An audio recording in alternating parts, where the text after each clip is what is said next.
Kia ora and welcome to Cinema in Context, where we discuss all things film and the connections between. My name is Jeremy Downing. I'm Sarah Watt. And I'm William Chen. And each month at Cinema in Context, we discuss two films, one current and one retrospective, with some connection. It could be the same director, the same actor, or a similar theme. This month we are discussing M3GAN, which came out, I believe, the end of last year, start of this year, depending on which region you were in, and Housebound, which came out in 2013. Is that correct? I thought it was 14. 2014. 14. Yeah, 2014. I was working at the Embassy Theatre, so it was the year before I moved to Auckland. So yes, 2014. Thank you. The connection being they are both directed by the wonderful New Zealand director Gerard Johnstone. Thank you, because I forgot his name. Gerard Johnstone. And also kind of dabble in comedy and horror.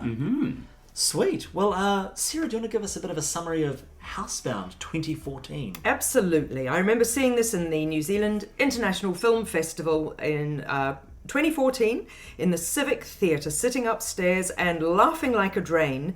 Housebound is a wonderfully New Zealand story with a wonderfully grumpy, surly protagonist, a young woman played by the fantastic Morgana O'Reilly. She has committed a not-so-petty crime and is on home detention for 8 months. She's been sent home to live with her mum, played by Rima Te Wiata, with whom she doesn't really get along. And this grumpy sort of goth child lives with her mum in this big house that they suddenly start to realise is probably haunted. But the twist in this wonderful story is that rather than it be turning into a horror film with everyone running around being frightened, bolshy criminal daughter decides that actually she's just not going to take it and she's going to smash it in the face. Nice, excellent. And William, give us a bit of an overview of M3GAN or M3GAN. Yeah, M3GAN, where the E is a 3, backwards, is the latest brainchild from writer Akila Cooper, who... Did you guys see Malignant? No, Interesting but I heard a lot movie. about It's it. also has some crazy twists. Produced by Jason Blum on Blumhouse and James Wan as well. Directed by Gerard Johnstone, featuring a killer doll. I mean, it's killer dolls meets high-tech learning algorithms. So Alison Williams plays a toy inventor or toy engineer named Gemma, and she is working on the perfect toy for her niece in her charge, and the toy just happens to be a doll that learns, but learns more than is expected. Nice, excellent. We will be talking about both films with spoilers, and there's some really great surprises. I think especially in Housebound, there's a lot of surprises that you want to experience for the first time. So if you haven't seen either film, I suggest pausing this episode and coming back to it at a future date. But I also want to talk about something a little bit special for us. We've been running Cinema in Context now for 7 years. 2016 we started, eh? Feels like forever. Yep. I think 7 years, Yeah. and it's been a wonderful time. I tell people now, I'm like, my friends Sarah and William, I still find things to talk about, with movies, and it's sort of continued how it started, really. It's how this podcast started was us talking. But what am I going on about? We've set up a Patreon profile, a Patreon account, which, if you don't know, dear listeners, is a way that you can contribute financially to our podcast and also gain access to some pretty special perks and Extra exclusive content. We do this for the love of it. It's not a money-making venture for us, but we would love to be able to engage with our audience a little bit more, and so this is one of the ways that we're going to be jumping into that. Those of you that sign up to Patreon will get special extended episodes like this one here. There'll be some extra stuff at the end. Exclusive mini-sodes like our Oscar chats, which we're going to be recording today and later on this year. And if you would like, you can join us for some one-on-one discussions about films you love. We had a great episode last year, The Films That Made Us, The Movies That Made Us. Yes. With wonderful Dan, which would be great to talk to some of our fans in a similar capacity. Anything to say about Patreon from either of you? I love Patreon. I have Patreon subscriptions to some of my favorite podcasts, and I think it's a cool step forward that we're making, just to have more things to say, because we always have more things to say, and to kind of share that on a platform really neat. I actually am thinking back to our Game of Thrones episode where we recorded for, I think, an hour with 7 people around my dinner table. And I provided wine, but nobody drank the red wine. I drank the red wine. And we finished the episode, and then we talked for a further 2 hours unrecorded.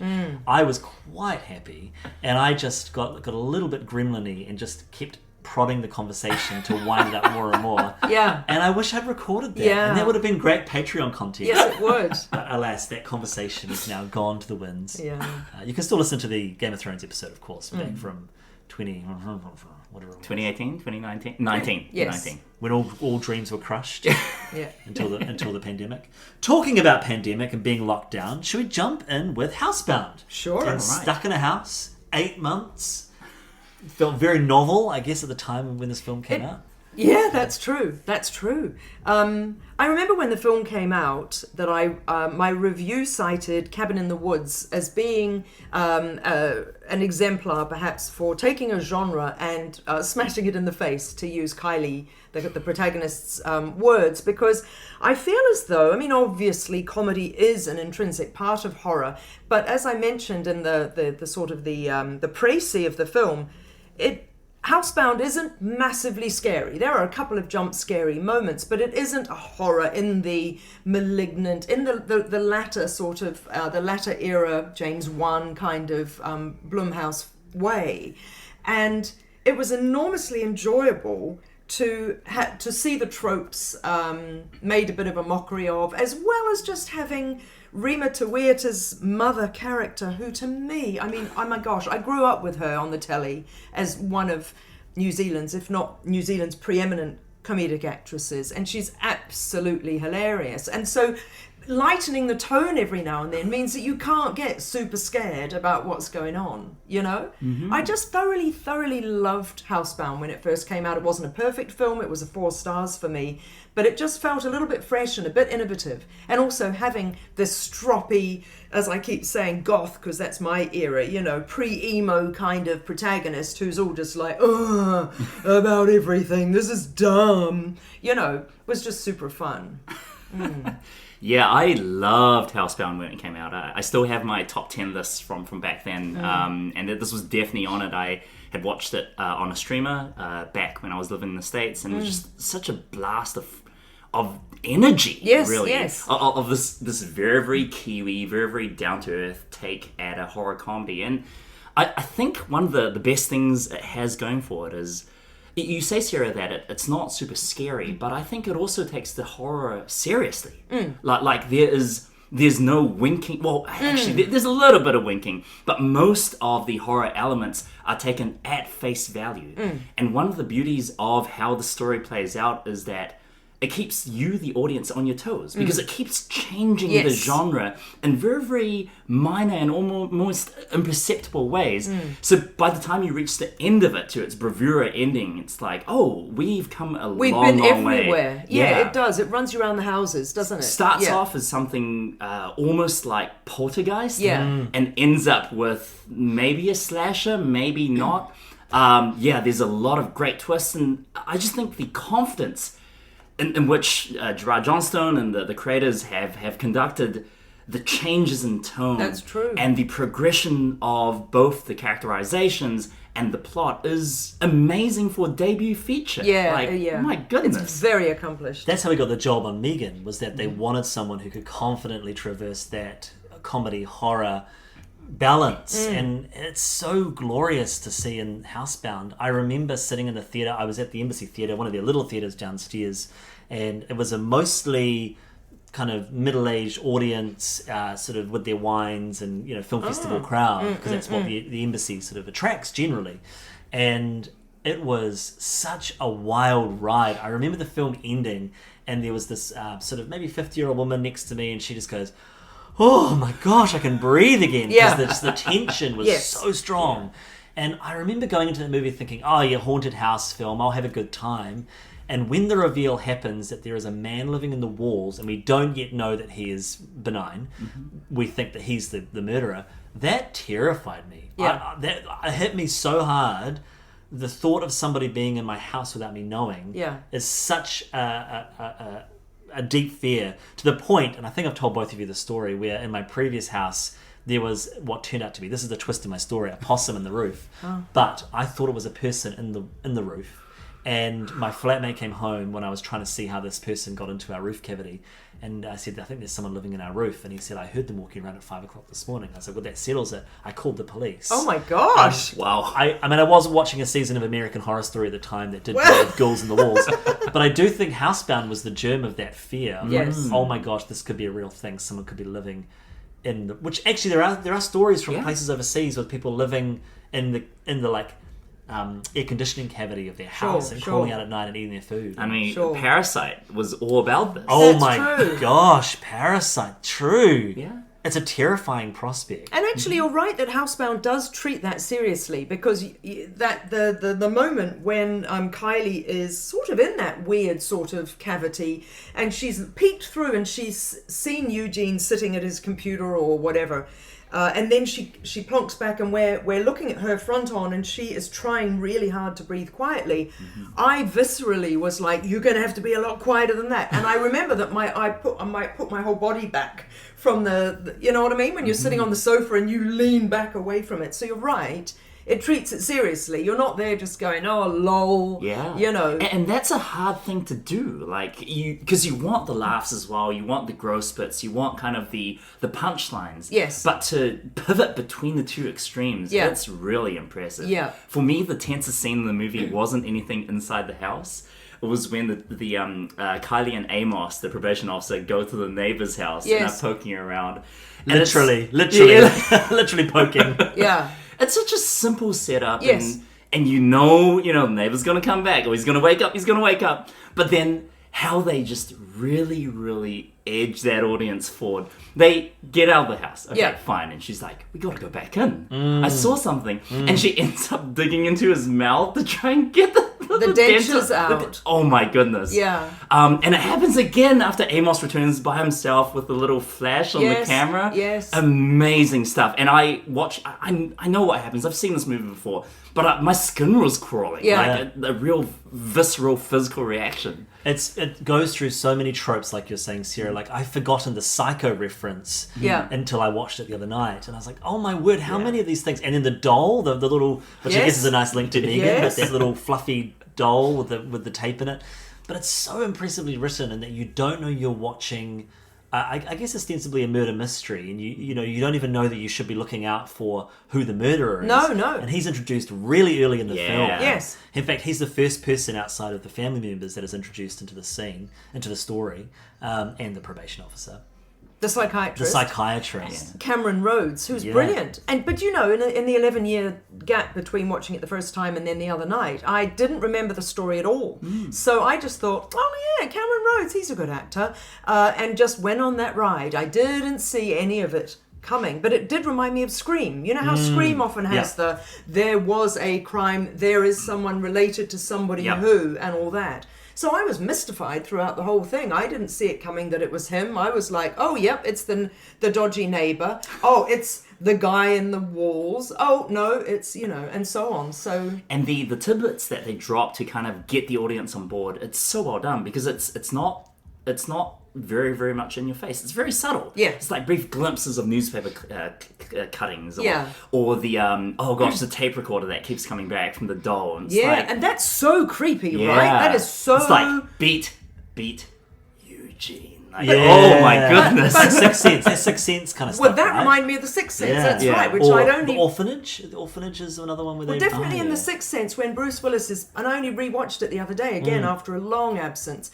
And he's playing back the tape and he turns it up as loud as it can go. And he can terrifying, hear the voices. So I think, there's no... And this is absolutely not a criticism, because what film doesn't draw on others? But Housebound very cleverly takes little bits from seminal horrors and does a beautiful job with that. And also uses those seminal bits, I think, to play with audience expectations. Like, Yes. Jeremy, you bring up the shower scene, the Psycho homage.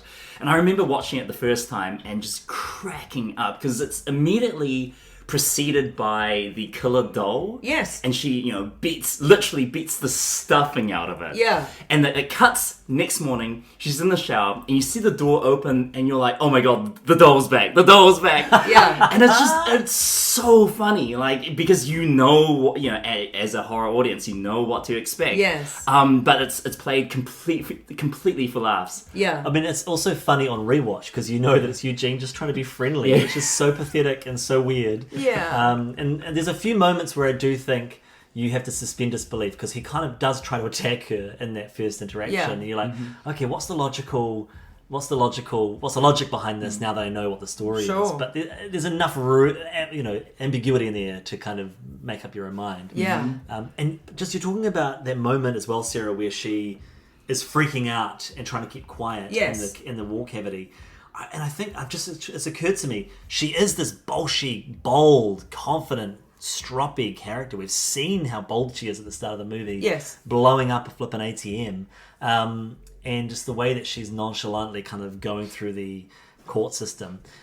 So when she's scared, it's like, okay, we should be scared because it takes a lot to scare her. Yeah. Nice point. Like even to the point where the door opens by itself. Yeah. Her response is to take the door That's off right. and carry Which on. is amazing. And isn't that adorable? And it did get me thinking because every time a door opens, instead of like, she'll go, all right, I'll go in and I'll have a look. And I'm like, what are you doing? Yeah. I'd be out of there, you know. Yeah. And when stuff really goes bad, like the first thing she does, she calls the cops immediately and gets everyone back to the house. Yeah. Right. Yeah. All the things you usually are like, why are you calling the cops? Yeah. Talking about that. So one of the tropes that I guess they need is that Amos is a bit of a buffoon, right? Yeah. He's that Yeah. buffoon cop character. I know he's not a cop, but it's that trope.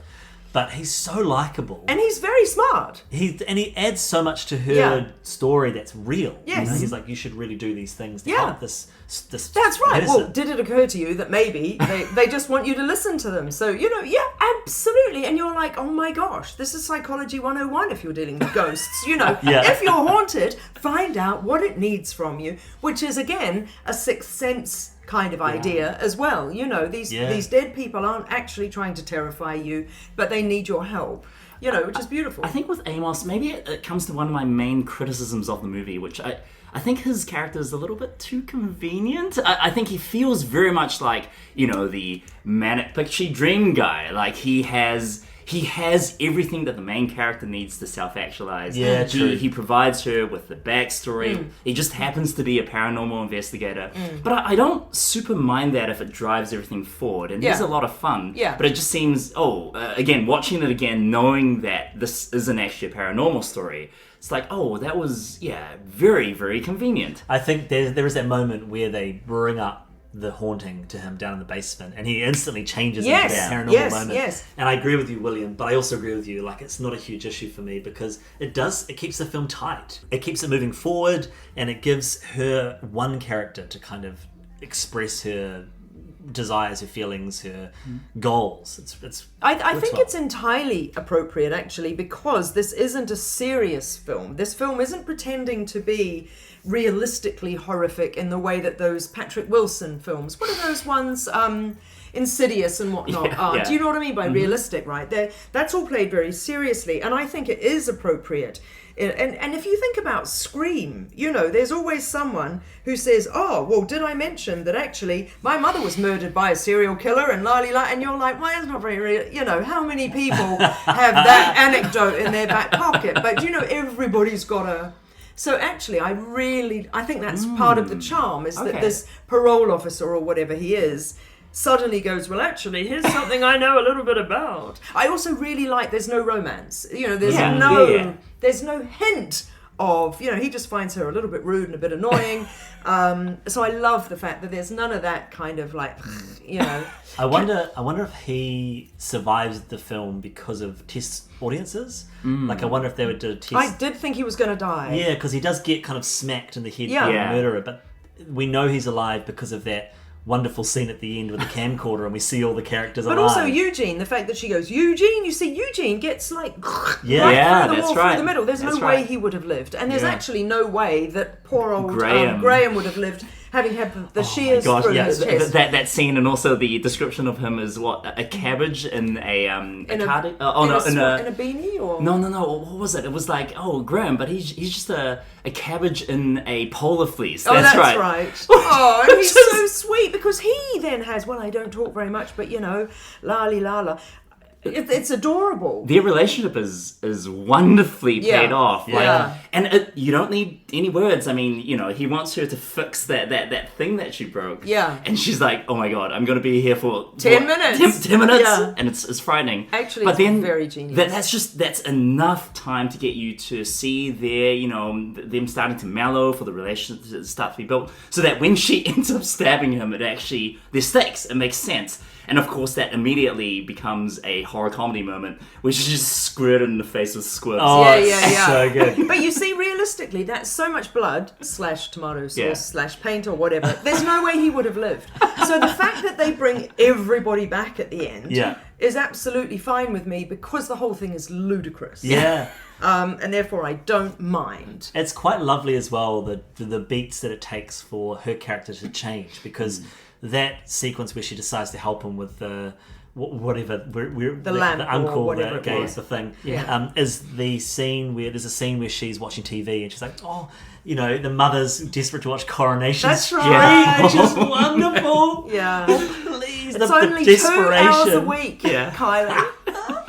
So I'd really appreciate watching it down here, thanks. And she reaches for the remote and turns up the volume. I know, because I thought in that split second, thank heavens, she's going to relent and be nice, and she doesn't. That was brilliant. But that's the first shift, is when she goes and helps. What's his name? The father-in-law? Graham. But then, of course, when stepfather. But it is so plausibly lovely that she's horrified that she's potentially killed him, and she goes home and starts cleaning the house. Mm-hmm. And of course that has to happen, because she's got to push the vacuum cleaner into the cupboard, like we all do. Yeah. Hashtag relatable. Yeah. And then, bust through the back, etc., etc., etc. And then, of course, the progression of that is when she starts to realise that it's Dennis, or whatever his name is, and she goes and gets the mum and she says, "Can you keep him occupied?" Like, that's that moment where so funny. She kind of values her mum. Do what you do best. So you live near the such and such. Do you go there very often? Yeah. You don't want a 60-year-old's fist in your creme brulee buffet. I saw a Taskmaster clip the other day from Australia Taskmaster, where the challenge was you have to call an older relative, like a parent, and the challenge is to get off the phone as fast as possible. No. And he rings his mum, and he can't get off the phone. She keeps asking him, and how was the date you had the other night with that girl? It's that kind of mumness that does drive you crazy. I've lived with my parents. I love my parents, but living with an extended period of time, there is an element of just like, I've got to get out of this house. Which is just part of the And I love how the way Dennis ends up breaking free of that trap. Is like, I need to go to the bathroom. Well, if a man's got to go, he's got to go. Can I just say, on that note, Jeremy, I don't know how you guys feel about this, but when I make a phone call, I feel like I'm the person with something to say. And I ring my mum, and she goes, right, so, blah, blah, blah, blah, before I've even managed to say the purpose of my phone call. This is true. And then eventually I'll go, so anyway, I'm the one who made this. Oh, yes, she'll go, oh, yes, of course, sorry, what were you ringing to say? So yes, I find that happens a lot. Guys, we've got the DVD, maybe it's a Blu-ray, I don't trouble my pretty little head with the technicalities of Housebound. And in the deleted scenes, there are at least 3 very, very nicely done deleted scenes. 2 of them are kind of, furthering the sullen relationship around the dinner table. I don't think that was a bad thing they were cut out. But one of them I think should have been in there. And Kylie takes the peanut butter to the, she's in the kitchen and she opens the jar and she takes a bit out. And then all of a sudden she's going, and she pulls a hair out of her mouth. And then she's grabbing some kitchen towel roll and trying to get it out of her mouth. And then she looks in the jar and there's all this little stringy white sort of hair. And it's a precursor to, or a foreshadowing of dear, and because she puts she then does the jar up and puts it back in the larder. And the back of the larder obviously is where Eugene lives. So it would have been wonderful foreshadowing when we then meet Eugene with all of his white wiry hair. Do you know what I mean? And plus, everyone has a visceral response to a hair in the peanut butter. Yeah. I would have thought they should have left that in. Maybe they cut it out because it does suggest something different to the maybe it subverts whatever the genre is they're trying to express at the time. So it has to be a horror story. We've got the hand coming, the kind of disheveled hand coming out. Because it's a ghost story. It's fully a ghost story until it's not. And then and then maybe it's just, I wonder if that would have thrown off the formula. It would have given it away too soon or something. But anyway, what a great scene, because I was just, I mean, you know me. So, I mean, it's an interesting thing, eh? Like, I used to love watching all the cutout scenes and the makings of that you get on a DVD or a Blu-ray, and we don't really get those anymore. You only get the featurettes on YouTube. And that's right. You might get the deleted scenes and some bloopers sort of 3 years down the line, but it's a different thing. It's a different time, isn't it? So I would like to make a very clever segue to pivot to our other film, if I may. Those of us who are observant may have noted that the New Zealand actor who played the policeman in Housebound was indeed our local comedian, Millen Baird. And Millen Baird was also cast by his friend Gerard Johnstone to play the policeman in M3GAN. And so his role in Housebound was much more, and obviously he gets stabbed in the shower, or thrust in the shower. That wonderful corkscrew. That's right. But in M3GAN, do you remember that there's a cop who turns up and is very dry and then does a little... I shouldn't really laugh. That's right, does a little chuckle at one point, and then that's about his classic line. His ear torn clean off. Yeah, I shouldn't really... Does he say I shouldn't really laugh? I shouldn't really laugh. But... And that's Millen Baird, and I just wanted to say, let's talk M3GAN. I have to say that the M3GAN is wonderfully directed. Gerard Johnstone has done a really good job, and I think tonally it balances those two things really well. I'm really fascinated by the fact that they filmed this film to be an R-rated movie and then they changed it to PG-13 in the edit, which I guess has worked for them because it's made a lot of money. Yeah. I mean, I saw it in a cinema full of teenagers, which was quite...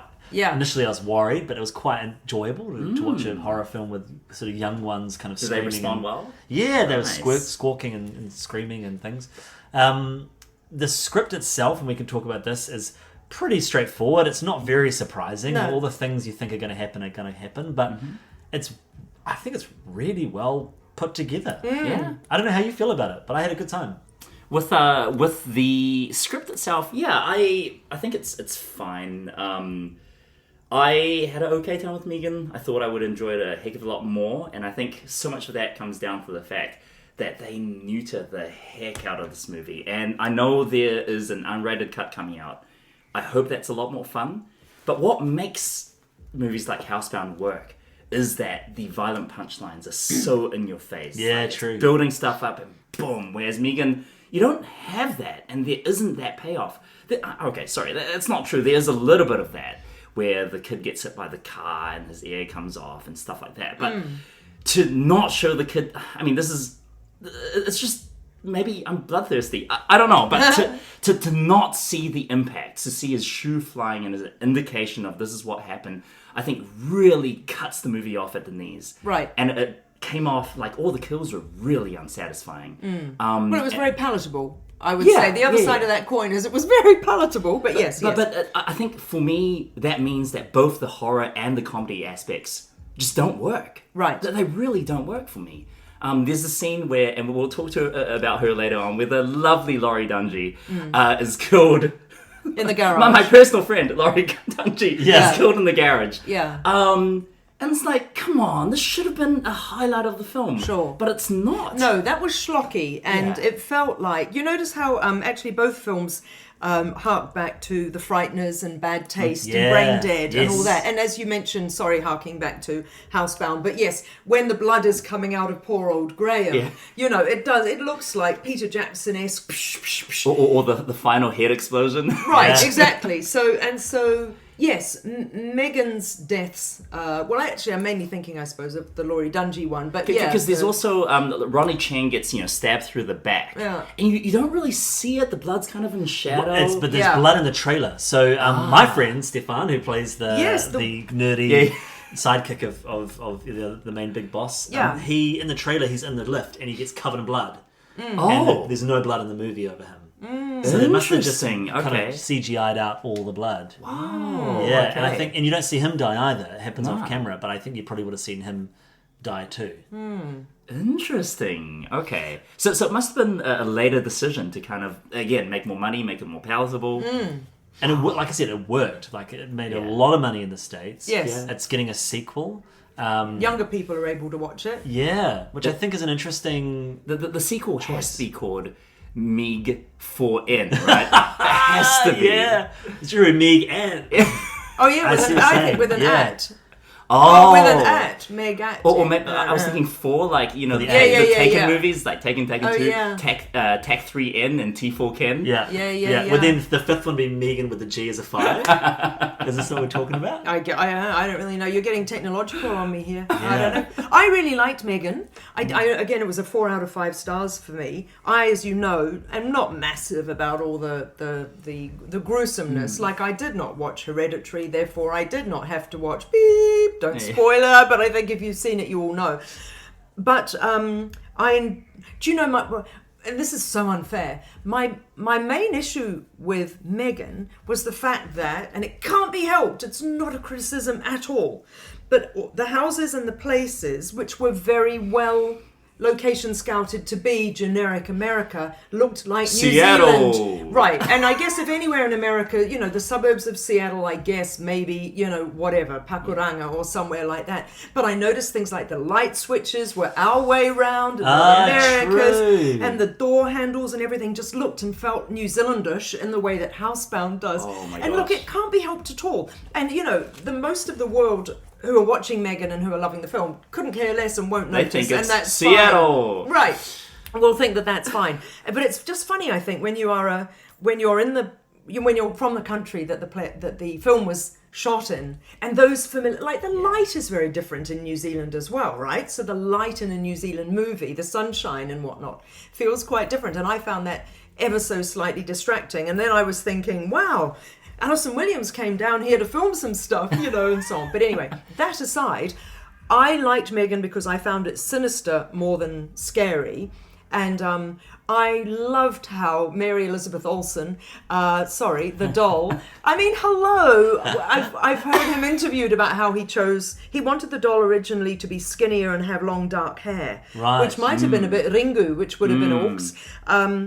It's weird to me that M3GAN is dressed in an old-fashioned kind of way. Yeah, but the costuming is so cool. It's like, but it's weird so iconic. because if you were in 2022 and you were whenever in the near future this is potentially set, and you're making a doll that's going to hang out with young people, kids, I don't know that you would make her look like some prim little Victorian child from the early 1980s. But that's part of the horror, right? That's part of the... Well, it's part Victorian of course it is. porcelain dolls. And it is. It's part of the horror trope. But do you see what I mean? Alison Williams' character isn't making a horror doll. She's making an AI companion. So I didn't know why... Well, I mean, I do know because we're watching a horror film. I get it. But do you know what I'm saying? Within the reality Totally. of the film, this girl would have been dressed differently. I don't mind it because they did a wonderful rip-off of the Furby with that terrifying The little teeth. doll with the teeth. Yes. Like, because the Furbies are terrifying. Yes. That teeth. They made it worse. And so it kind of was a progression of that. It's like, this is a toy that is terrifying. Of course. I have to say that for a movie that's named M3GAN, the doll has to be good. Yes. And if that doll wasn't good, the whole film would have And not I think she worked. was marvellous. I think she was brilliant as well. And all the stuff around M3GAN as well, like apparently a lot of it was puppeteering as well. Yes. And it looks amazing. Yes. Like I couldn't believe how much they got out of this for such a small budget. Yeah, Yes. true. Yeah. And maybe that's where Gerard Johnstone's kind of chops come in, because he's been able to economically make a film. Right. Which again, harking back to Peter Jackson, that's what he was known to do. Yes. Right. And I think even with Lord of the Rings, whilst they were hugely expensive, for what they got out of them, they did a lot of clever stuff to really get as much out of that budget as possible. Yeah. I think was it Brain Dead where they actually came in under budget so he could film there's a sequence in that film which is Peter Jackson's favourite sequence, which was filmed on the extra money because they came under budget. Right. But I do think with M3GAN, it feels like this is that they've got as much out of this as they possibly could. And the brilliantness of M3GAN being creepy compared with Chucky, and I have to admit, I haven't watched Child's Play in decades and decades, and I have no great urge to. But the brilliance of her is that piercing deadpan, obviously because she's a doll face, kind of almost going, what's Alison Williams' character's name? Gemma. Yeah. Okay, Gemma. Kind of like, yep, whatever you want. Yeah. In a voice and almost a face that goes, I'm going to be doing it my way, which is really sinister. And the fact, turn off. M3GAN, switch off. And she's like, I don't think so, Gemma. Yeah. That's not happening anymore. And, that just becomes so creepy and scary. Yeah. Can I go back a little bit to what you were saying with the Auckland features, Sarah? That is my first note, which is Auckland. Yeah. It was distracting, but in a really good way. And it's like, oh, there's Auckland Hospital. Oh, their main toy company is AUT City Campus. Yes, it is. It's AUT. Did you know that? That's No, I so found that out funny. afterwards. My flatmates, their church is hosted there. So Oh, they just the right. whole time they were like, it's church. Yeah, that's so funny. I guess to link back again to Peter Jackson, Frighteners feels very Wellington. Yes. Right, yeah. And yet Michael J. Fox is in that, isn't he? So he Yeah. was the American talent brought in to Yeah. make it American. Yeah. So that was heaps of fun. And like, again, there's a bridge that they drive over, which is supposedly in Seattle, and you recognize the patterns, like, that's just Grafton Bridge. Yeah. Which is nice for us, Yeah, isn't it? And and- it isn't going to ruin it for anyone else. I mean, it's such a novelty. I think back to movies like Guns Akimbo. That's what I was thinking. I was thinking that too. And So also- clearly Auckland He's all downtown. around Queen Street. Yeah, that's running right. around Queen Street. With skyscrapers in the background. You're Yeah, like, that's "Hmm." right. Or I don't watch a lot of it, but what I saw was like, ooh, there's the thing, Cowboy Bebop. Yeah, where right. it's like, oh my gosh, that is Kingston Station. Yes. Except they just CG'd out a sci-fi sign in the background. That's right. So I love that. I wonder if you actually lived in a place like Toronto or LA where they film all sorts of movies. Yeah. Do you get that feeling all the time? That'd be pretty cool. Except that, I mean, maybe Toronto, but with LA, right? LA is unashamed at saying this is where we've set it, and this Yeah. it's not trying to be somewhere else. Yeah. Whereas Toronto is actually is is New used York. a lot, isn't it, as other Yeah. places? I mean, there's things like I went to the Bradbury building last year in LA, and that's used in Blade Runner and lots of Yeah. different films. I mean, people know what that is. Yeah. And I think that's part of living there, because even if it is where they say it is, you'll often know that the geography is all backwards and Yes. black, and things are Yes. edited in ways, and it's like going to Hobbiton. It's like I've been to Hobbiton a couple of times, and it's like, oh, they used every bit of that real Yeah. set. yeah. Gandalf's journey makes no sense. Yeah. If you actually Yeah, that's look right. at what Hobbiton is set up like. Yeah. So I imagine it's There was similar. something that I watched recently, and I think it was set in London, I can't remember what it was, but I do remember that the protagonist is either driving or riding something or running or something or on a bus, and the route makes absolutely no sense whatsoever when you know that that's not the route. And you're like, oh, okay, yeah, we just have to go past some iconic sort of sites. And Yeah. there's no way you'd get there in that time. And Yeah. Well, so they on. actually make a joke about that in Paddington 2, if Oh, you guys yeah. remember that movie, where, what's his face from Little Britain is their cabbie. Oh, yeah, that's right. David Williams? No, the Matt other Lucas, one. Matt Matt Lucas. Lucas. And he takes them past all the sites, and the That's right. family's really annoyed. It's like, why did you have to do that? It's like, I just wanted to show him the city. Oh, that's so cute. I think that the point about recognising Auckland or New Zealand in an American story Yeah. is something I want to talk about, which is, if you think about Housebound, that film came out as we 2014. There were 4 New Zealand movies that came out that year of really high caliber. So there was What We Do in the Shadows by Taika Waititi. There was The Deadlands by Todd Fraser, which is fantastic. There's the Dark Horse, Yeah. the chess one. Wait, that came out in 2014? Yeah, Cool. really brilliant, strong film. Yeah. And of course, Housebound. 4 great movies. Housebound was my favourite, but I love all of those. And I think, okay, we had Hunt for the Wilder People in 2016. We've had a few films that have kind of gone under the radar. But I'm questioning, where is the New Zealand stories? And so we've had these international productions. I don't know how much New Zealand Film Commission money is being tied up in these things with Guns Akimbo and Cowboy Bebop, and it's great for the industry because it's working. Yeah. But I haven't seen a New Zealand story to the same scale in a long time. Not to the same scale, maybe, but last year, Millie Lies Low was a pretty small indie film, adorable and fantastic, with Anna Scotney. But anyway, Anna Scotney is a fabulous New Zealand actress. So she plays Millie, who gets a scholarship to go abroad and then has a freak out on the plane and doesn't go. But then all her friends are like, how's New York? And so she fakes that she's in New York. And cool. She sort of holes up somewhere in, I think, Wellington, and then she has to make up Instagram posts like she's in the Big Apple having a good time. That's a terrific film. Right. And it's a very much set in Wellington film because she doesn't make it to... is it Wellington or Auckland, whatever? But because she doesn't make it to NYC, but It's almost like a commentary on exactly what we're talking right, about, right? But it's not it's not a large scale movie. Or the film that came out last year about the Tuhoi raid. What's Yes. it called? It's got a one-word title, Yes. which I haven't seen, and I really want to see. I just didn't get around to seeing it. Yep. But you know what I'm saying, though. There are a couple. Yeah. But I don't know. Any thoughts about New Zealand stories? Yeah, it just seemed like a lot of New Zealand creators are now working in international contexts, right? All our creators are heading over, being bought, but like being paid by Netflix, Disney, Marvel. There's a lot of talent out there. They're just not making New Zealand stuff. They're working on TV a lot. Yeah. Like even Gerard Johnstone and Tor Fraser, and they're out there. And You got things like Nude Tuesday, which is a pretty small fry, vaguely funny kind of local film. True, there's a lot of online streaming content. There's Yep. quite a few mini series. That dreadful one there was a dreadful one about sex. Where a guy basically that makes one a text film about sex. Is that... no, but you know that one film about sex. I'm thinking of like New Zealand films that have actually made a cultural impact in, for Right. example, Hollywood. And maybe it's just David Farrier's stuff. Oh, is that it? Good. Right. Good. Because I mean, both his recent movies have like really hit the headlines in a big way. And one was a New Zealand story, and one was an American story.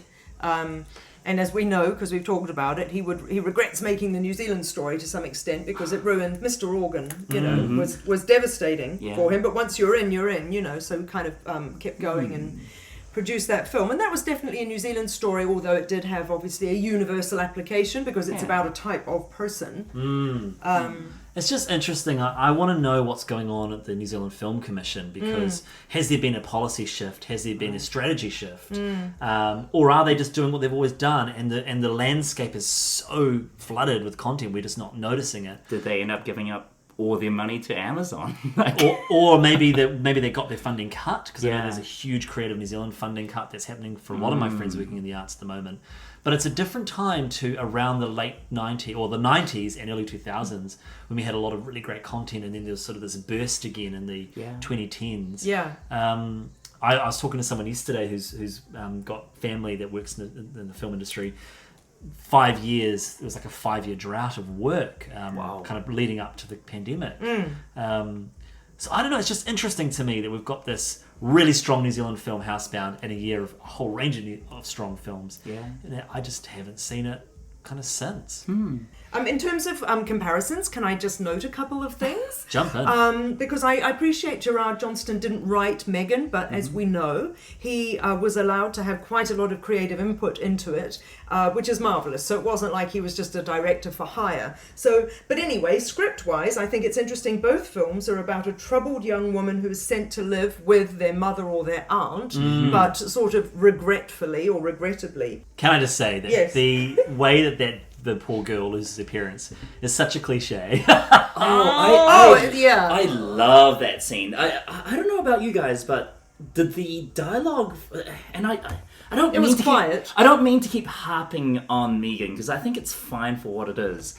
But the intro, I love that intro where they're driving in the snow and the talk. Her parents talk about like snow chains. Like, well, I don't think we needed snow chains. It was such a natural conversation between two adults with the child in the background going like, I want my app. And then for the rest of it, you never hit that kind of rhythm again. Like, Alison Williams, I like her and stuff. I thought she was not good. Like a very, very playing a stereotype, a trope of sorts, Yeah. and never having anything to do with it. I don't. I mean, I agree Because with you. it started I think off she's so fine. good. Yeah, and that's two New Zealand actors just almost improvising a scene. I mean, it won't be improvised entirely because they had to talk about screen time, but yeah, improvising what it would be like to be parents. I think Alison Williams is absolutely fine. I think she was fine in Get Out, but she always seems to get the character that doesn't have a lot of character to do. And to my mind, I liked her in M3GAN because she sort of secured, because she's quite straightforward, to my mind, she sort of secured this film so that you could suspend your disbelief into an AI character or the crazy Canadian neighbour or whatever it might be, because she was playing it straight. I didn't mind that, but I agree with you. I don't think she... I hope she's not listening. I don't think she contributes anything special, but I think she's not really written to, because then you've got the hyperbolic boss. Yeah, and Ronald Cheng's from like another movie. I didn't enjoy him in this. I thought he wasn't funny enough to be the obnoxious guy that he was trying to be. I know a lot of people liked him. What kind of company has a guy who's like, get me the prototype by next Monday? It's like, wait, what is this? Well, he was definitely hyperbolic. I do like the two co-workers that she has. Yeah. They're quite a lovely little side characters. I think the strongest actors in the whole movie are the two girls, right? Yes. The girls who play Katie and M3GAN. Yes. They're fantastic. They're really, really good. I quite liked Alison Williams, but I quite like her because I watch all of Girls, and she's huge, and she's one of the 4 girls in Girls. Yeah, so isn't she one of the least hyperbolic characters in that? Because the other 3 are much more of a personality, and she's quite normal. Which I guess is part of the joy of her character. Yes. And you see her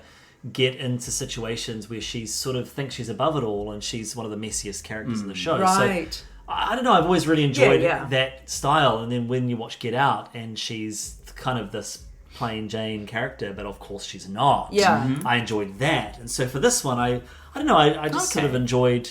I don't necessarily disagree with what you're saying, but I just enjoyed... I think probably what you're saying, Sarah, was that she was the level-headed person throughout this ridiculous story. It's a strange thing. Maybe this is parochial of me or anti-parochial or whatever. I feel in safe hands when you've got a proper American actor in the main role rather than and actually all of the Kiwi characters did such a good, the Kiwi actors did such a terrific job of being American. And we might look and go, haha, there's a local person off our telly, but actually you'd never know. No, you would never know. And Laurie Dungy obviously is, I believe, Canadian, so therefore, fine. But I'll just jump in here very quickly about Laurie. So, again, she's a friend of mine. We work together heaps for high school theatre sports. And it is just a bizarre experience to be in Taipei during Christmas. To be in like the most popular city square on the biggest screen and see Laurie's face like on the screen. Did you take a picture and send it to her? her? No, I missed it. I was trying to. And just like, oh my gosh, she made it. Yeah. That's so cool. Yeah, that's so crazy. cool. I've had an experience where I've seen a friend on screen that I didn't know was in the film, and but be really confused. I didn't recognize him initially. It's like, who is that? I know that person. I was like, oh my gosh, it's my friend. But your friend Stefan is throughout. Yeah, M3GAN. That's a very significant role. Playing the assistant who's like, is he trying to sell the IP? Yeah, or he's trying to do something a bit dodgy. Yeah. Well, it's sort of set up as a potential plot point. It's a red herring, isn't it? Yeah. Sequel maybe. Yeah. I loved how both films, can I just say, I like how both films touch very genuinely, realistically. There's the attachment theory conversation in M3GAN, and there's the cognitive bias and the other psychology talk in Housebound, and I really respect films that have... I'm serious. No, I'm not laughing at you. I'm laughing at proper psychology in them. That I wonderful love that. scene where Dennis brings it up, and isn't she like, oh, fuck off, Dennis, and what do you know, just do a whole...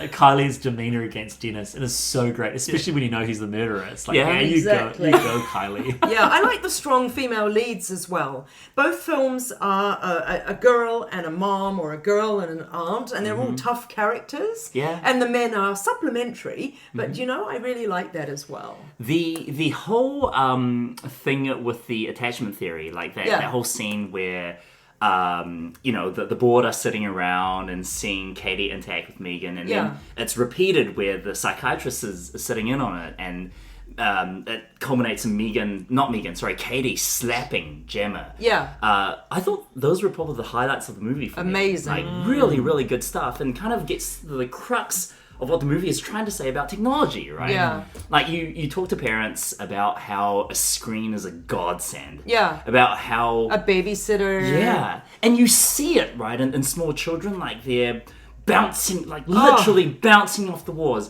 But you give them this black mirror, this oblong of obsidian. Yeah. And something in them clicks. And it's hypnotic. Yeah. And I think some of what the movie is trying to say about that is really, really on point. Yes. It doesn't. I don't think it goes far enough, but that scene, at least, where Katie realizes that she's wrong and that her aunt does care about her, it's like, oh, bravo, that's really cool to have that in the middle of a horror movie. Yeah. Thank you for listening to another episode of Cinema in Context. If you enjoyed our podcast, consider signing up to our Patreon. Cinema in Context patrons receive access to exclusive minisodes, opportunities for one-on-one discussions about films you love, and our extended episode catalogue, including extended content of this episode you're listening to right now. What did we talk about, team? We talked about a third films to pair with it, our favourite moment from one of the films, things that we would change, and keep an eye out for our Oscar minisode talking about the upcoming 2023. Where am I? Awards. Academy Awards. The 95th Oscar. 95th. Excellent. So find us on patreon.com/Cinema in Context. You can listen to Cinema in Context on SoundCloud, Spotify, Radio Public, Stitcher, Amazon Music, and Apple Podcasts. You can follow us on YouTube, Twitter, Instagram, and Facebook, which are great places to let us know what you think of this episode, as well as give us suggestions for future films to discuss and compare. Look out for our next episode in a month's time, and until then, Noho ora mai!